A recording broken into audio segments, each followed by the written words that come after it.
The Roman Empire was one of the most impressive and expansive empires in world history. Yet this magnificent empire was built upon the system of slavery. Rome's victories, territorial conquests, and prosperity rose on the shoulders of millions of chained slaves. One of these slaves was Spartacus, the man who would launch the greatest slave rebellion in history against Rome. Before becoming a slave, Spartacus was a Thracian soldier who had once served in the Roman army.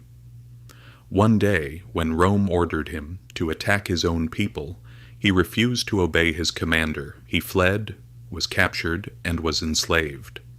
Soon after, he was sold to the brutal owner of a gladiator training school in Capua, a man named Lentulus Batiatus.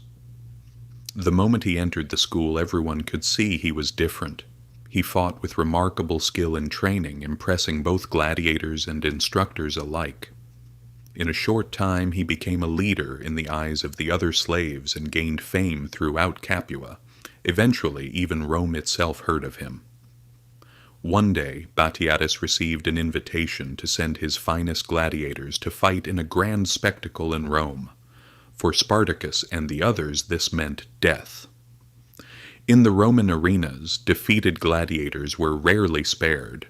For Spartacus, who had long dreamed of escape, this was the final straw. Together with his close companions Crassus, Oenomaus, Castus, and Gannicus, he formed a plan. They would break their chains before ever stepping into the Roman arena. In the summer of 73 BC, the plan was set into motion. At first, around 200 gladiators were expected to join the uprising. But the plot was betrayed and the guards were placed on alert. Even so, around 70 men remained loyal to the cause. They had nothing but kitchen knives, clubs, and stones. Yet one by one the guards were overwhelmed. The gladiators seized the armory, armed themselves with swords, and escaped from Capua. The rebellion had officially begun. To avoid immediate capture, Spartacus and his followers fled to the slopes of Mount Vesuvius. The mountain, surrounded by olive groves and rocky terrain, became a natural fortress. At first they were only 70 men, but as news of the uprising spread through Capua and the surrounding lands, runaway slaves began climbing the mountain in waves. Soon their numbers reached into the thousands. Roman officials at first did not take the matter seriously. In the Senate it was dismissed as a simple slave revolt that would last no more than a few days. The first man sent against them was Gaius Clodius Glaber, a nobleman with little military experience. He was given an army of 3,000 men, most of them untested recruits and volunteers. His mission seemed simple: surround Spartacus on Mount Vesuvius, block the only path down, starve the rebels, and force their surrender. But Spartacus had other plans. Using ropes made from wild vines, the rebels descended the cliffs on the far side of the mountain, circled behind Glaber's camp, and launched a sudden assault. Panic erupted among the Romans. Unprepared and caught off guard, Glaber's forces were shattered. As Roman armor was split apart by stolen blades, the dream of freedom burned brighter among the rebels. The destruction of Glaber's army was a humiliation for Rome. What had begun as a gladiator's escape was now a direct challenge to Roman authority. As news of the victory spread, slaves from across Italy broke their chains and joined Spartacus. His army grew rapidly. 5,000, then 10,000, then 30,000. Most had never held a sword before. Many had never seen battle. With the help of Crassus, Spartacus imposed discipline. Looting was forbidden. Order was established. Rome now faced not a small rebellion, but a growing movement spreading across Italy. The Senate could not risk another disgrace.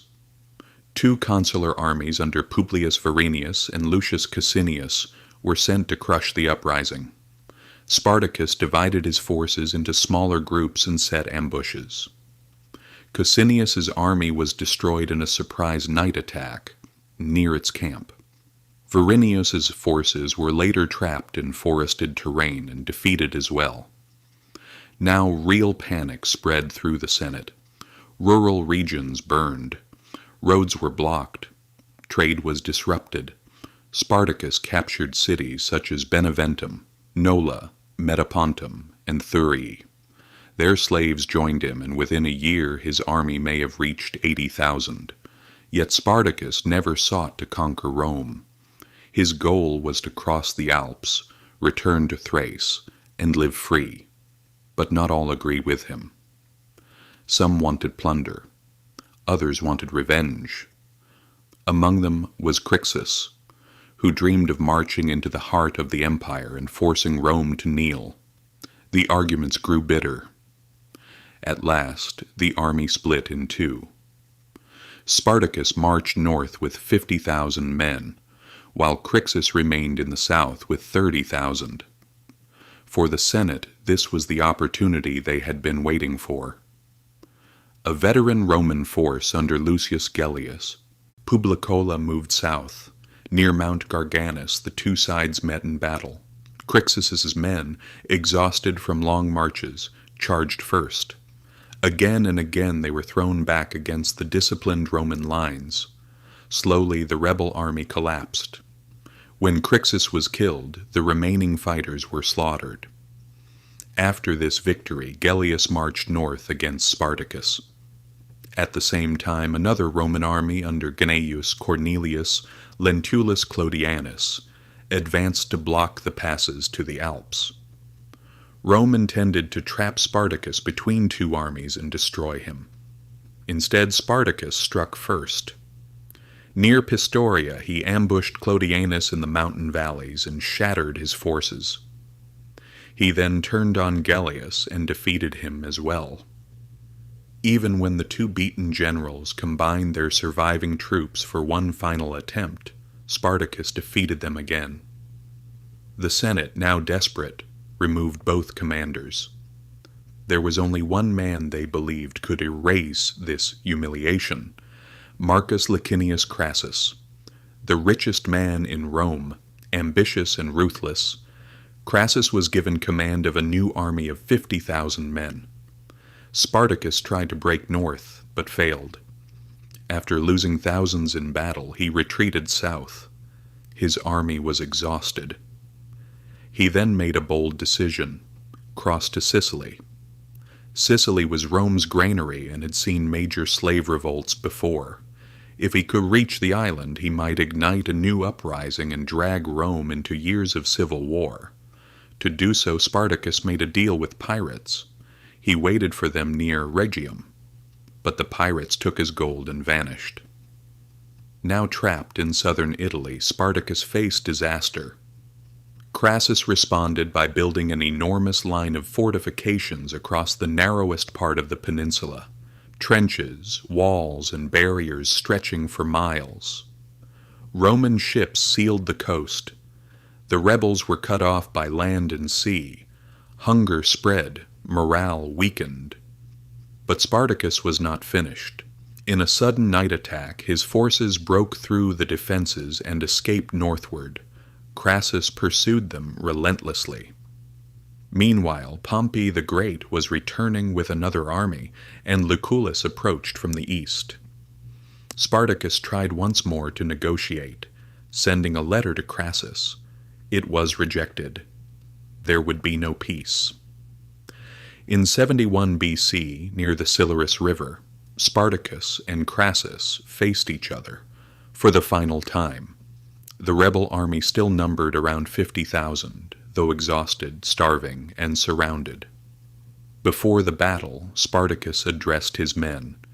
"Today, we leave this field either as free men or we die as free warriors. Rome made us slaves, but we will decide our own fate." Then the final charge began. The battle was savage. Every rebel assault crashed against the Roman lines. As losses mounted, Spartacus drew his sword and fought his way toward Crassus himself.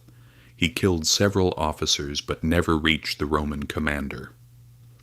Surrounded by enemy soldiers, Spartacus fought to the end.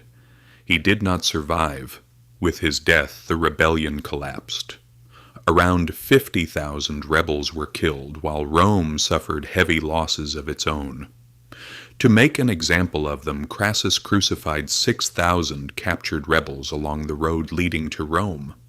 Rome had won once again, but the rebellion of Spartacus left scars that would never fully fade. His body was never found, and that mystery only deepened his legend. Some believed he had escaped, others believed he died beyond recognition. Rome tried to erase his name. History did the opposite. Spartacus became immortal, a symbol of freedom against oppression.